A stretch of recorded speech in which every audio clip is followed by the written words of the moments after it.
it's going to be his job. I can honestly even see Whitemon being more farmed than him in a lot of games, just because you need your position 4 to be as active as possible. And we got a Morphling, and I mean, it's not even confirmed where this is, right? TOPSON is a Grandmaster Morphling, so he could be playing it from the mid lane. You never know.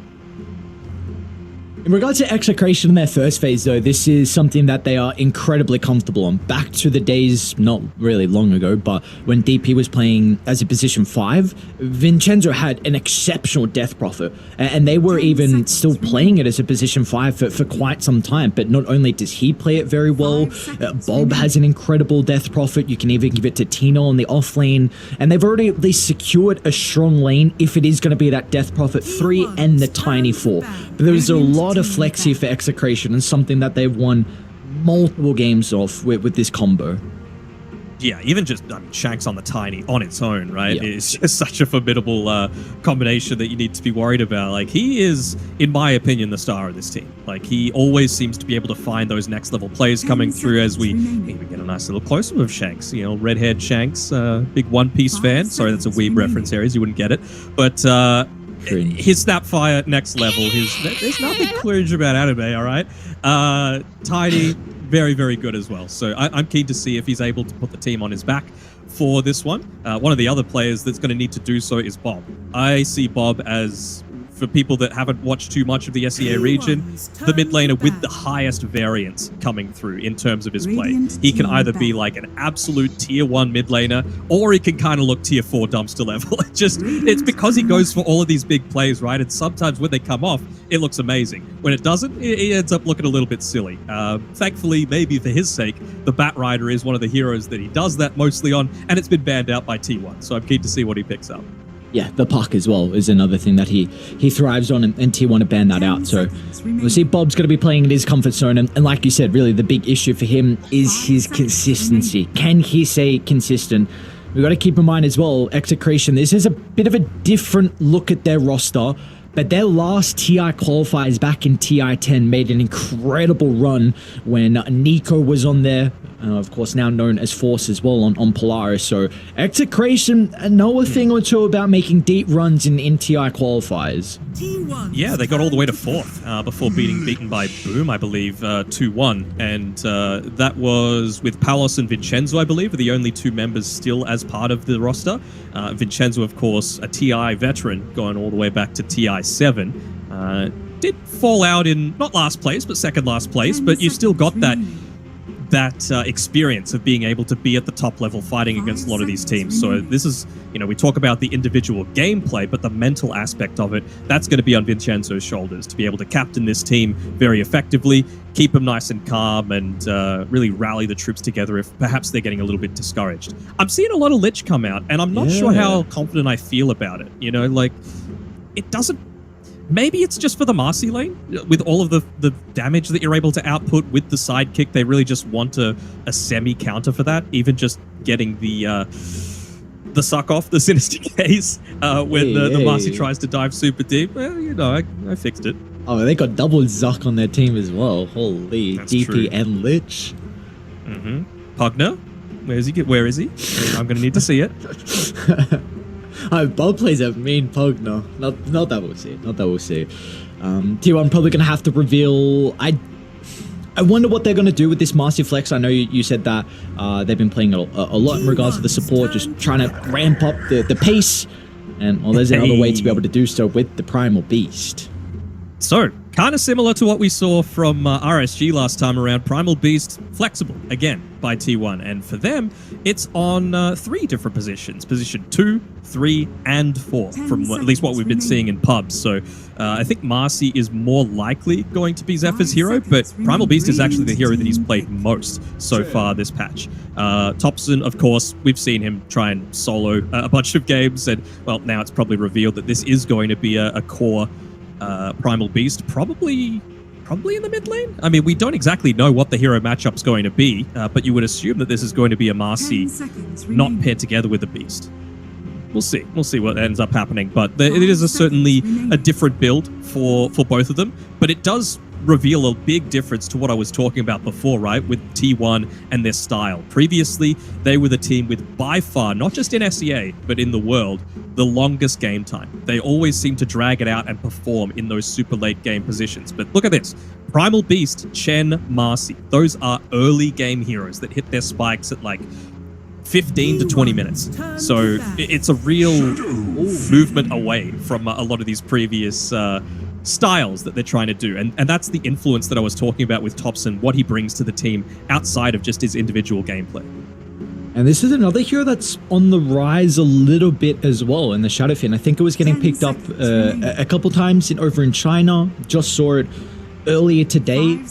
Mickey played it in the Pudge game that Liquid had in game 1. So we are starting to see the Shadowfin get played a little bit more, not only in the mid lane, but also the safe lane as well. I really think the Razor's change is huge for the Shadowfin and how he's able to play. So I would not be surprised if we continue to see him a little bit more. It's pretty significant. I'm not sure what the Conquer ban is for here. I mean, I guess you can build around the position like mid lane Shadow Fiend, but it's actually the carry, and then try and put the Conquer into the Chen's lane just to make life a little bit easier there. Maybe as well just needing a little bit of extra control in these team fights to allow the SF to just stand there and right click. But I feel like assuming that this is going to be a Primal Beast mid lane, potentially, Shadow Fiend into that is probably one of the better responses, just because you're able to deal a lot of magic damage. Of course, with the Uproar, you're getting a lot of armor, you're getting a lot of bonus damage. Shadow Fiend's pretty quick, and if you're able to land at least 2 of those razors, it means that you don't have quite as much ability to, you know, use the trample quite so effectively. You get slowed, your turn rate slowed as well, so could be pretty significant there. So what do we feel like we're looking for T1? Because Sniper just got banned off for Execration. Yeah, all right. So good question. Well, who knows? Like, I'm just going to be sitting back and watching what T1 does, because I don't think anyone is going to be able to predict what's coming through next for them. They've got no data to be able to go off here. Basically, the only thing that's confirmed is it's a 5-Chen. I guess the Morphling as well, but even, like I said before, TOPSON is a Grandmaster Morphling player, so... Actually, you can go Marcy Primal Beast lane into the Morphling for TOPSON, but Invoker is going to be banned out as well. So they're under the assumption that, you know, getting rid of at least the TOPSON Invoker to make some plays. I do think that is actually one issue that maybe T1 have, that sure, you can get active with the Chen creeps early on, and the Marcy needs to play with someone else though. So I wouldn't hate to see them with another kind of playmaker to make a lot of space here for Morphling. So what are we assuming? Like it's a mid beast and then a 3 that they still need on T1? Because Viper's gone, Razor's gone. Those are probably the 2 main space creators. I mean, Visage is kind of a space creator in the fact that you're forcing someone to respond, otherwise your towers just die. They've been trying out a little bit of the offlane Undying, but I'm not sure if it's the greatest game for that. Dawnbreaker, perhaps, could be the way to go. You know, you just dive in really deep with the Primal Beast and then Solar Guardian on top of them, if you're wanting to just keep up that aggression, and really strong laner together with a Marcy too. Honestly, you're ballsy for saying hero recommendations. Again, I'm in a similar boat. I'm just like, look, I don't know what they're going to pick, and it's someone with tempo, so not kind of. Is this an offlane?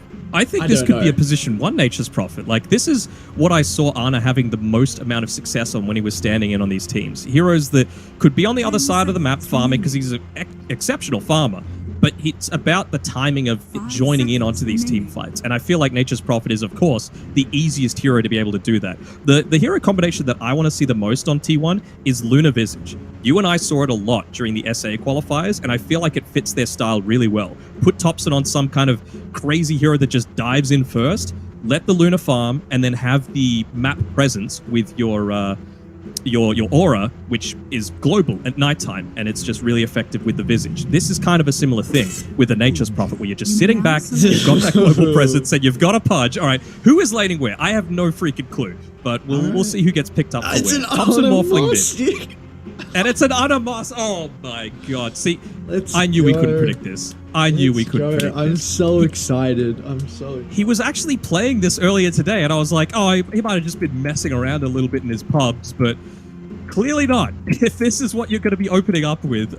My biggest issue with Marcy is that farming is so difficult. You know, you have like no farming mechanisms. maybe now with a rebound being AoE, but you still need something to bounce off of. I don't know. Feels weird to me, but we'll see if Ana's able to make it work. So I think at least the nice thing for tier 1 and having Cuckoo playing the Nature's Prophet is his item build can be a little bit more versatile. Like if it was going to be Ana's Nature's Prophet, I don't think you can particularly pick up a Spirit Vessel as a position 1. But now I think the Furion can definitely go down that route. And that's how you're going to look to deal with the Pudge. And not even the Pudge, the Death Prophet as well. Like they are 2 heroes that really suffer against the Spirit Vessel. So I think now at least with having Cuckoo playing this hero, it will make it that much easier for them to bring down these tanky heroes in the early to mid game. 1 hour ago, Ana lost as Marcy with Cuckoo against Whitebot, playing Marcy. So, what was the item build? I'll get into that. I just wanted to drop that little factoid really quickly there. But, I mean, just while this isn't only the Ana and TOPSON show, right? Obviously, it's great to have them both back playing together in the international stage. But I just want to highlight Zephyr. Like, can you imagine, even 2 months ago, him playing a hero like Primal Beast? I certainly can't. Like, that is not the hero pool that I think of when I think of Zephyr. I think of, you know, the Phoenix. I think of his Enchantress, his Treant Protector, even the Dawnbreaker, who, as a 4, is kind of slow. You know, you're not one of these blink in, start the team fights. You are a reactionary support where you're ulting in on top of someone else that's taking the incentive, like the initial part of these team fights. Whereas this time, you are the one. You are the one that needs to start these team fights. So I really think that it's been drilled into him by TOPSON in particular. I want to see no Treant in your pubs. I want to see none of this passive crap. Just go in, and we got you. A different look at least tier 1 and their heroes and what they're going to prioritize. But for Execration, it's really not a different look out of these guys. Really, I guess the only different thing is maybe Bob playing the Shadow Fiend. But for everyone else, I mean, Pelos, he has a mean Pudge, something that is incredibly comfortable on him. We've already gone over the Death Prophet and the Tiny as well. I feel like this is a lineup that Execration have their comfort heroes, but then do they have the 5-man lineup to be able to take control of this game 1? Do they have what it takes to be 1 game up here in our best of 3? I'm going to go with a solid maybe for this one. Yeah. I mean, the position 1 Marcy is just completely out of left field. I have no idea how it's going to go. So I'm just happy to wait, you know? I'm going to sit back, I'm going to watch, I'm going to talk about it more than a lot of other people, but I'm just like Chad at this position. I'm just ready to watch some great Dota. Just ready to watch some great Dota, and that we shall have. TI qualifiers the debut from both these rosters.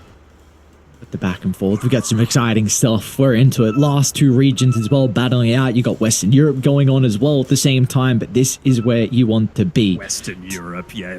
It's SEA. That's where you want to be. You're taking a few big whacks from that tree from Shanks.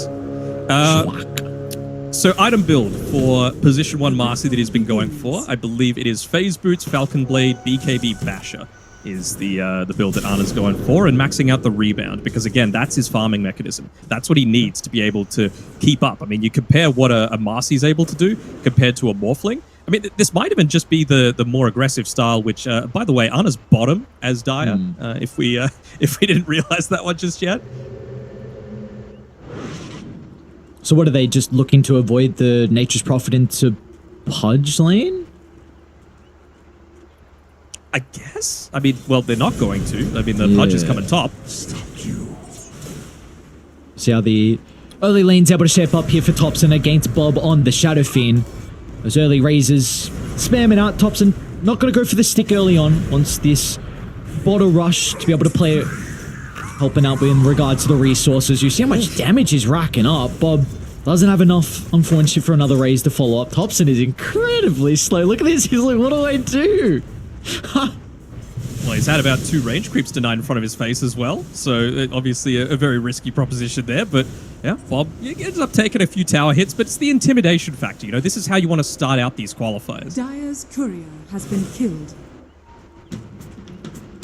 Certainly does make a lot of sense to pair a Primal Beast together with the Nature's Prophet. It was how they were always going to do it with Kuka and Zephyr combination, but maybe they just feel a little bit more confident with running this into the Pudge there, just for a lot of that consistent damage coming out. But you have to consider, like, Trample, as long as you get the rod off, you don't really care. You're not going to take any damage, basically. Maybe just wanting something that's going to be able to contest with the really strong right clicks from the Pudge. Primal Beast pretty much emulates that with that the Bracer pickup. Basically the exact same right click. Still seeing TOPSON have a very difficult time mid. I guess it's the nice thing about the Shadow Fiend, just with the Razors, TOPSON is always forced to kind of play on a high health pool, making it difficult for him to secure the last hit, so... He'll be fine. Yeah, no, it certainly is quite difficult, and well, at least for the very start of this game, Bob's having a great time, making sure even just if he doesn't get the last hits to soak up all of that experience, realizing how important it is for him to create that little bit of a gap over TOPSON. He should have the easier time with being able to get a few of these last hits off, even going for that kill there and forcing TOPSON to use a lot more defensive moves coming out and gets the first blood. That has to feel good. Come on, the tips have to come through. There we go. That'll do. Just able to get the outplayed, get the mojo going, and Bob is not the person that you want to get feeling confident. No, not at all. Get this guy online, it's going to be scary here for T1. We've seen what a Shadow Fiend is able to do. Already off to a flying start, and looks like their side lane's gone decently well. Bottom lane, Tino 13-1 in combination with the Tiny. This is another lane where I think we're going to have a lot of action breakout. Probably is going to be dependent on Whitemon and really what creep he's able to find from the camps for the success in particular for T1. This top lane Palos is in a bit of trouble. That trample damage is really starting to add up. Cuckoo's not going to continue chasing him down. Zephyr with one more right click. He's not going to go for it though. Back to bottom is Tino falling lower and lower under the safety of the tier 1 tower. Whitemon and Ana not going to continue the chase, but they have brought Tino down into a low threshold where it's going to make it difficult for him to play the lane now. Thank you. Just up on this top side, they have to be a little bit careful. Palos just getting the half duration healing salve being fed over to him by Vincenzo. Ana's in down bottom. Get... He might get a solo kill onto Tino. Spirit Siphon to the last second with 2 points in the Siphon. That will be enough to find the health back. A nice attempt from Ana.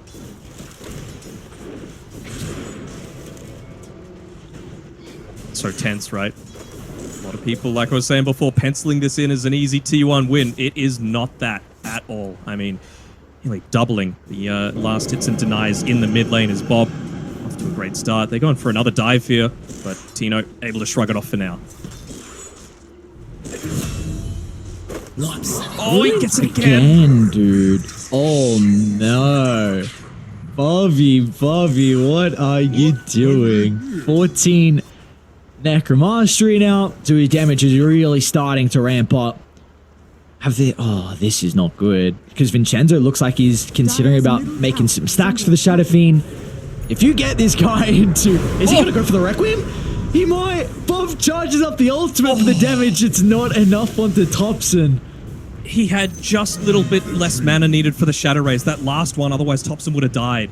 Oh my god. The mental damage that would have done would have just been insane.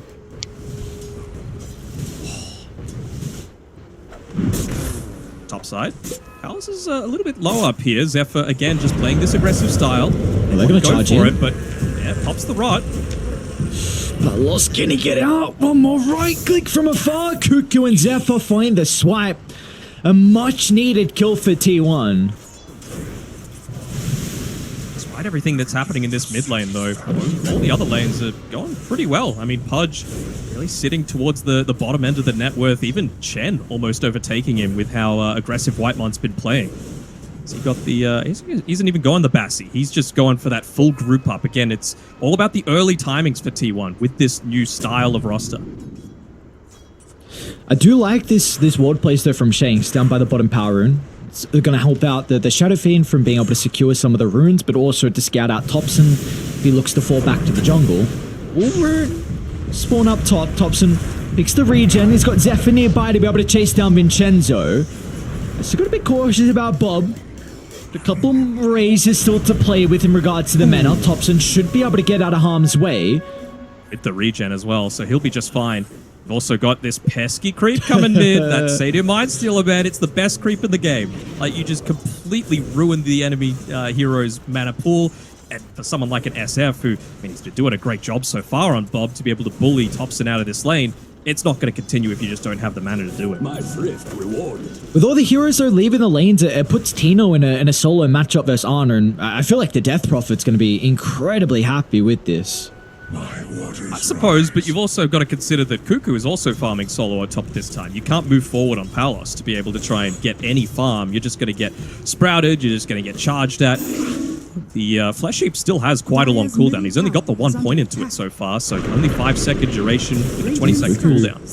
He's going to be in some trouble here. Shanks with the opener. Lots coming though. They still have Zephyr to be able to get some distance, and now Cuckoo up to the north. He's going to be okay. Turns onto the Shanks, but Palos is going to charge into the middle. He recognizes that he just needs to get on top of the Nature's Prophet to stop the right clicks, and Palos does just that.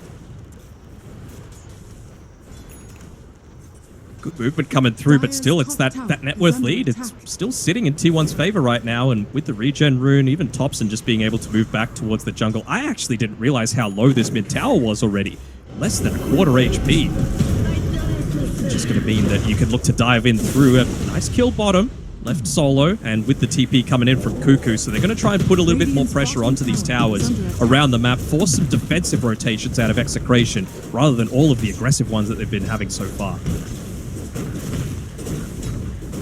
Good fight by the Power Rune. It's going to spawn up top, in fact, with the invisibility. Bob trying to find the stacks, going to go for the Requiem instead. He's still playing around with the attribute shift, and TOPSON once again just lives to see another day. Be cautious though, because Zephyr, with the onslaught, clips onto Shanks. They've got the Wrath of Nature as well, so T1, off the back of the support rotations, will help TOPSON stay alive and get a kill onto Shanks.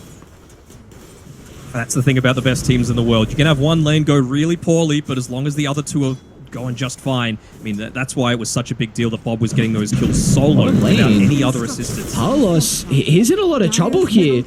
Ana's got plenty of movement speed to be able to continue this chase, and the T2 tower won't even be a deterrent. He doesn't get close enough to it.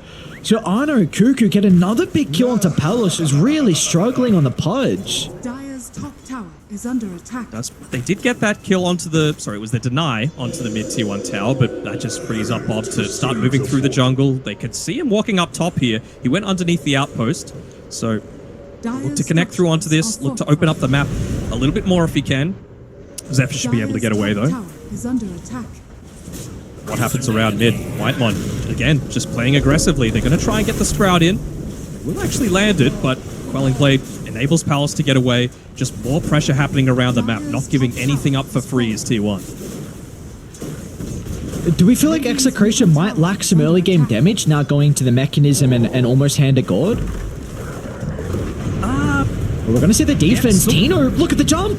Oh no, Tino evaporates.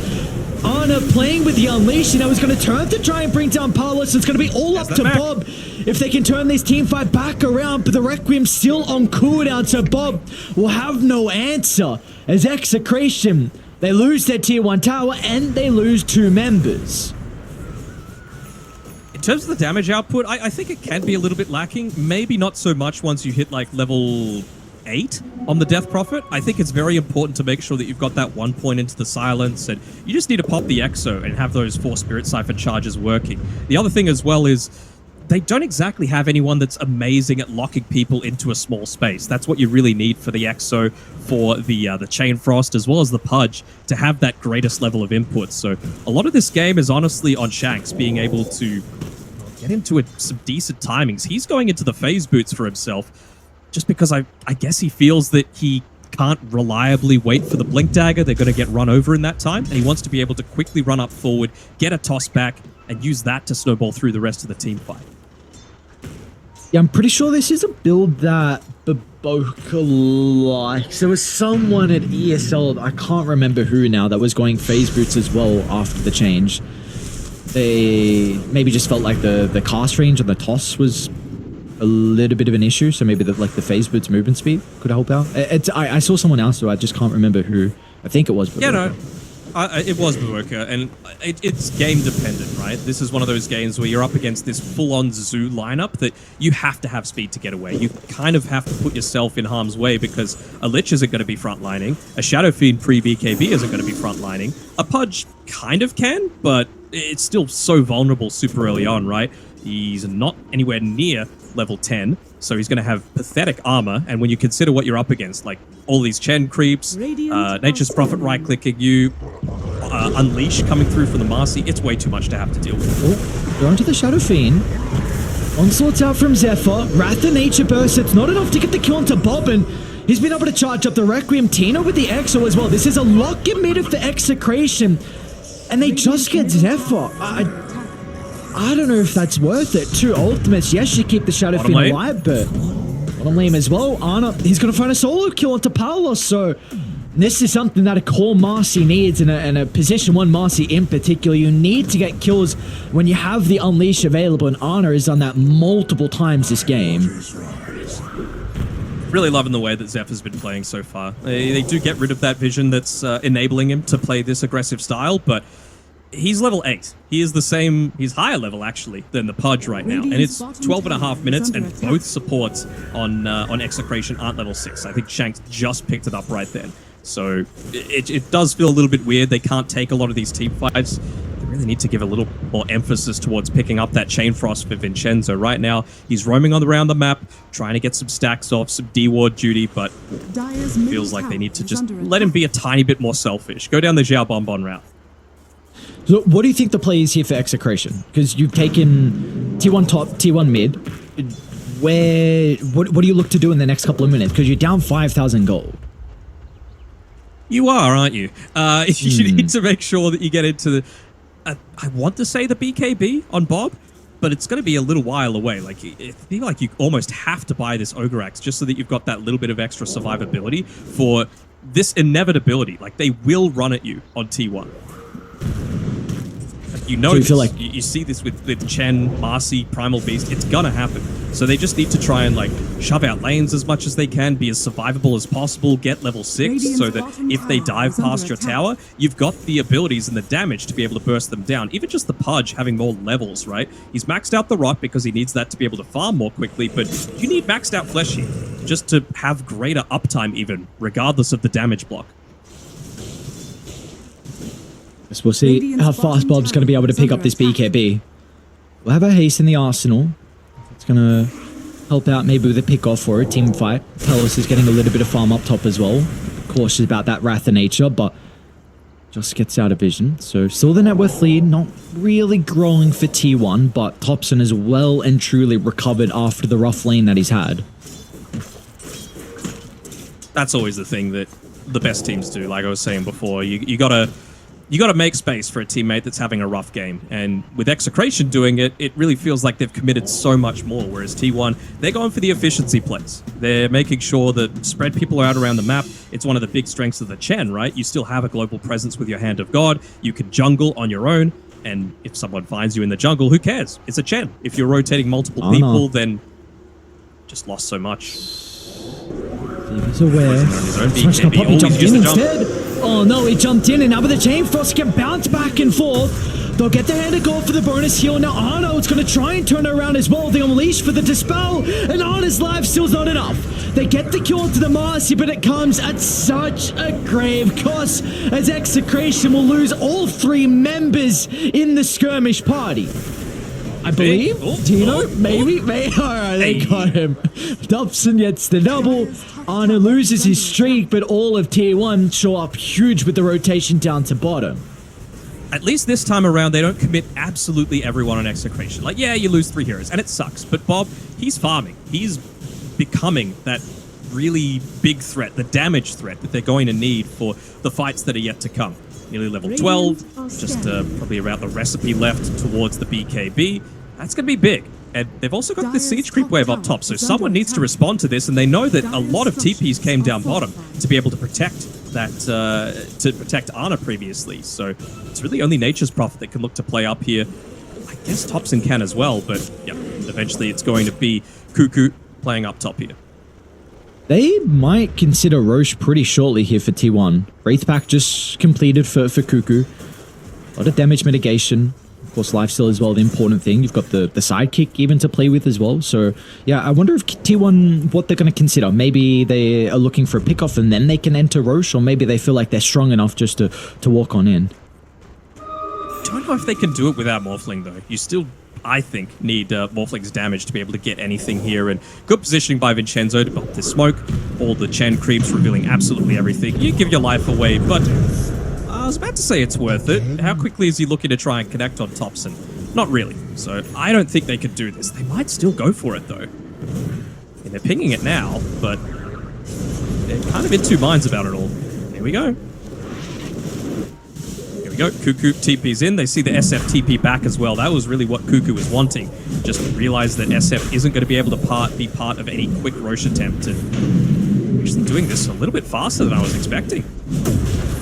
Everyone's bottom. They don't know. There we go. There's the Unleash. I was going to say, maybe Ana feels like they're forced to use it, and when now with the Unleash, it's going down much faster. So T1 with the first Aegis, Shanks and Palos trying to catch out TOPSON down bottom, but the Spidey senses are tingling, so TOPSON's back to safety, making sure he doesn't put himself in a compromised position while the team is getting an objective. Some good wards, really showing a lot of that positioning in not really conventional spots. Oh, close. Oh, the creep just walked in the way. God damn. They are going to reach this timing where they feel a lot more confident to be able to fight, though, on Execration, right? Like, in, I would say, about 4 minutes' time, you can get your tier 2 neutral items, you can get your Aghanim Scepter on Palos, you can get your Blink Dagger on Shanks, you can get BKB on Death Prophet. Like, it's a lot of stuff coming very shortly. So if they can weather the storm, even wait out this Aegis, and then look to try and make a play, that could be a real turning point for Execration. It's just making sure that you're efficient with your movements, not wasting TPs for, you know, any which person. I feel like you really got to have someone like Vincenzo doing exactly like he is in this mid lane right now. Just shoving out the wave as, even if it's slow with the Frost Shield, anything that's just going to discourage them from constantly running at you, because it means that smokes like these become a whole lot more obvious. I see Tino with the Observe Ward farming in the jungle. Bottom lane as well. TOPSON shoving out the lanes. This could give them an option to move down and play next to the Morphlin, maybe anticipating a gank or just someone here to shove out the lane. Look at Tino's position. This is really Smoke's going to pop shortly, so they'll see Zephyr. What's the call? They're just going to TP out. I think the Corey saw Shanks. Yeah, he's going to reveal his position regardless. No way he makes it out of this. He'll make him work for it at least. The adaptive strike from TOPSON. Tubbler's toy, bro. Yeah, I was going to say. He'll make it. No way. I mean, that's weathering the storm, Denim. That's what you said. Mm-hmm. They need it. They're 100 gold away from the Aghanim Scepter on the Pudge, 700 from Blink Dagger on Tiny, just a little bit closer towards Tino's BKB himself. He'll have level 12 as well. I think you got to give up this bottom lane. You cannot fight into this. You just don't have the tools to be able to. And T1 have everything that they want. They've got Manta Style, they've got BKBs, they've got Aegis, they've got Mech. It'll be just way too greedy. So push out the other lanes. That's the main goal for Execration right now. Man, they're smoking for this. This is crazy. Who do you jump? Kazana and Whitemon playing hand in hand. They're going to go for Zephyr instead. Not the easiest target to bring down, especially with Whitemon on the outskirts as well. But the Spirit Vessel will apply it. It's going to stop a lot of the bonus health coming back, but off to the left side, they're going to be able to blow up Tino with the turnaround. It's not enough because Arn is protected with the BKB. He just shrugs off the Requiem, jumps further into the middle, secures the triple kill, and Arn's Marcy is something to fear. Oh, they did such a good job in being able to scout out that movement and dodge a lot, but you lose your tier 2 tower and you lose 3 heroes because you think you could go on to this Primal Beast. Turns out he's a pretty beefy hero. Level 11, position 4, 2200 HP, plus the extra armor that you're getting if you're able to get off that uproar. Looks TOPSON and bait Arna to jump in. They get the stun. Arna still has Aegis. This is, I don't know if you're ready for this team fight. Arna gets a little bit of bonus health back. Not going to be enough to hold off through the first life. And now Tino, he's got his second point in the exorcism. So he's going to charge in the middle, trying to create some chaos, break the formation out of T1. But they're retreating perfectly. In synergy is T1, making sure there's no stragglers for the easy pickings. And now with the backstabber, Zephyr onslaughts into the middle with the pulverize out as well. Tino's gone out of the count, and now T1, they're on pursuit for more. Cuckoo's already teleporting to the backline, but Shanks is up to the higher gun, so instead they'll go back to the tier 2 tower. Can you tell that I like this aggressive T1? Because I really like it, you know, especially Zephyr. That is the biggest improvement that I'm seeing so far out of their last 6 months, honestly. Like a big change in style, and it's working out wonderfully for them. Still just lacking that little bit of extra damage. They get They'll be able to break the dismember instantly. Vincenzo's going to buy some time as well, but Palace is stuck in no man's land. Shanks is able to reveal the Blink Dagger as well. They're going to try and toss him inside the Requiem, but the Attribute Ship keeps TOPSON alive, and now Ana is having a free fight. Again, the Marcy is just jumping on forward. Zero cares in the world is Ana. Cuckoo might have to have some cares. Looks like he's able to walk that one off as well. A Witchblade, actually, sorry, the Mage Slayer completed. Magic resistance? I don't know, man. I feel like this is just comes down to a little bit of maturity coming through from Execration. Like they could have easily taken those last 2 team fights if they just had the BKB on the Death Prophet. If they just waited that little bit longer for even a 4-staff on the Lich. Instead, they just ran headfirst in when they weren't ready. They just now have the Blink Dagger as well on Shanks, which certainly does help, especially if you're able to get in onto the backlines, take out the Chen to be able to start a lot of these team fights, or Cuckoo. But, I mean, it just felt like they were way too early with a lot of these responses. So greedy. He wanted that ancient creep. Oh, getting closer to his BKB. Unfortunately, he will be killed off.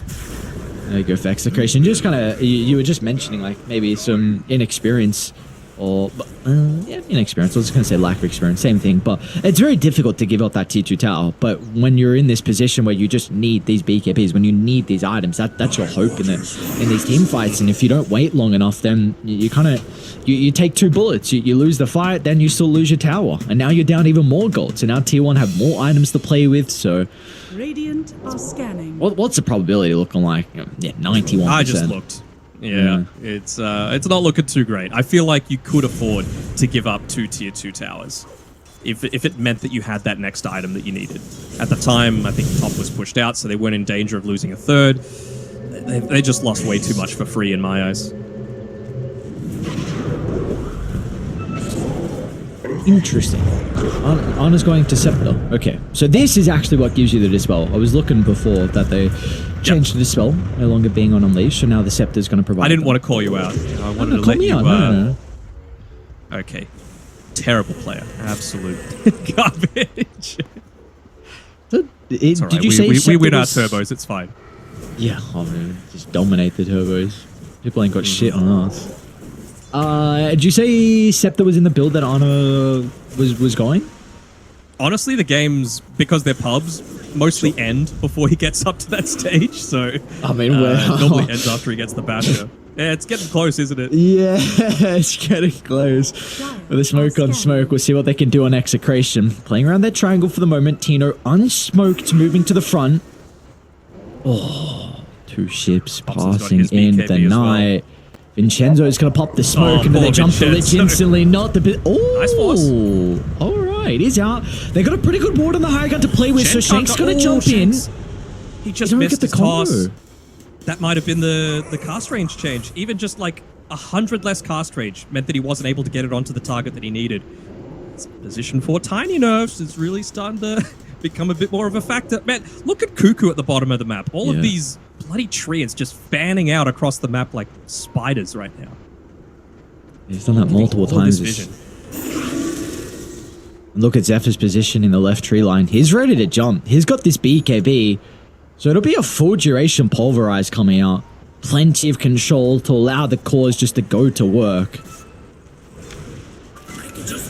He's not careful, he'll start to get addicted to this style of just diving in a little bit too deep. I mean, is this a bad thing? I don't know. No. Never said it was a bad thing. Okay, just something that could happen. I mean, he's just going to put himself up on the front lines, saying, you know what, I've got a bunch of auras from the Chen. He's backing me up. Whitemon even having the pipe as well. So even if they dive onto him, I mean, just the passive 30% magic resistance is really nice for a Chen. Plus the cloak aura. Plus everything else that you got. Ooh, Bob trying to charge up the Requiem. They need to toss him directly on top of the Shadow Fiend. They're going to be able to do so, but the BKB, the nick of timing from Zephyr and our Execration, they got to get out. Cancel the team fight, but the Bashers are there. Bob will not escape. And Normal Shanks and TOPSON wants more blood. A waveform deep inside the base. They've got Ana to follow up as well as T1 looking them go forward, pillaging the base. No one is safe from the boys of T1. They're ready, and they want to converge potentially on mid. I mean, they've got the siege creep there. They've got a second wave coming. It's like for now, they just want to close out all of these outer towers for now. Willing to spend all the ultimates to do so, especially considering they know the exorcism's about to wear off. So what's stopping them moving forward? Maybe Roshan just wanting to extend their lead even further. But, I mean, no Requiem, no Chain Frost, no Exorcism. They could have gone high ground if they wanted to. Oh, they're going to see Zephyr in the tree line. All right. Take a kill where you can find it. Shanks is, thank you very much. I'll yoink that. Now, who do we reckon's getting this shard? You'd have to say TOPSON, right? Yes, I would say so. But what about the curse of the old growth coming through for Cuckoo? Ooh, scary. Nah, it's not going to happen. What a trash Fib shard. They got a great ward on the higher gun. Ana's instantly going to jump to try and protect that. Right by Vincenzo. There's no try. He protects it. Let's chill. Alright, so TOPSON does get the shard, and he's got the Aegis to work with as well. So this Morphling this has not died since the laning phase. And maybe that's why Bob wasn't looking to tip Mr. TOPSON. Because, I mean, I don't know if you want to poke the beast. Even without the poking, this is still happening, though. So I feel like you take your chance while you get it. Nearly level 20 on Morphling as well, going into the Skadi next. I mean, they've taken over this game, T1. What's the win prob now? 3%. Optimistic, I'll say that much. And, well, level 15 with the extra Spirit Siphon damage and healing. This is the big timing that really feels kind of busted. You know, a lot of people are playing around this timing specifically. I know everyone likes the lane? Percentage. Okay. I mean, even Ana's just trying to solo. Look at all the vision that T1 have of the map. Yeah. I just realized they could see everything, and they feel like Ana's just able to get these solo pickups. Oh, he's going to run into power loss. Shanks is nearby. Tino, he's not going to be able to cancel his TP. Down goes to position 1. Pudge, god-like streak for Ana. And bottom lane, Bob, they're going to force out a BKB out of the Shadow Fin as well. One charge from Zephyr sends Bob packing inside the base. Know how quickly the connection can come, right? You got the global teleport as Cuckoo comes to mid. TOPSON, of course, with his waveform, very fast at being able to move around the map. The Frost Shield's going to delay things a little bit, but you're still just not ready. Radiant's middle tower has fallen. It's going to have to be a toss back into a Requiem, and there's the silence. That cast range, man. Not able to find it. Zephyr with the charge and gets the pulverize onto Tino. They're going to be able to stop it in its tracks. But there's just no damage. You drop the pipe, you got the hand of God, and instantly T1 can turn it around. They're deep inside the base without a care in the world. Even the glyph is not going to be enough of a deter him. Tina will try and charge onto Cuckoo, but the physical damage is starting to wrap up. Even the BKB will not do anything to protect the Death Prophet. And T1, the mid lane was rocky to start, but it did not matter. What a fine way for them to open up their run here in game 1. Missing on the hook there. This should be game. Like, they are absolutely swarming that Ancient. No buybacks available on the DP or the SF. Just look to close this one out if they were wanting to, but being a little bit composed. Never mind, it was a bait. It was a bait. Give me more kills.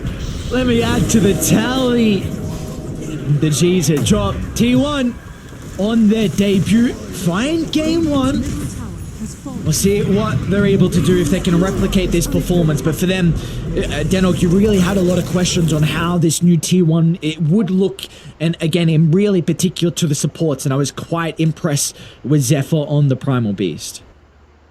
Everyone is smiling except for Zephyr right now. He's just like, man, I'm not used to this. It's good, but it's going to take some time. It's exhausting to have to go through a very different style to what you're used to, but I'm sure that he's going to be feeling very happy about that first performance in an official game, playing this I guess you could call it T1 Dota. Like, is this the new T1 Dota? I mean, Ana, he's of course a full-time member. TOPSON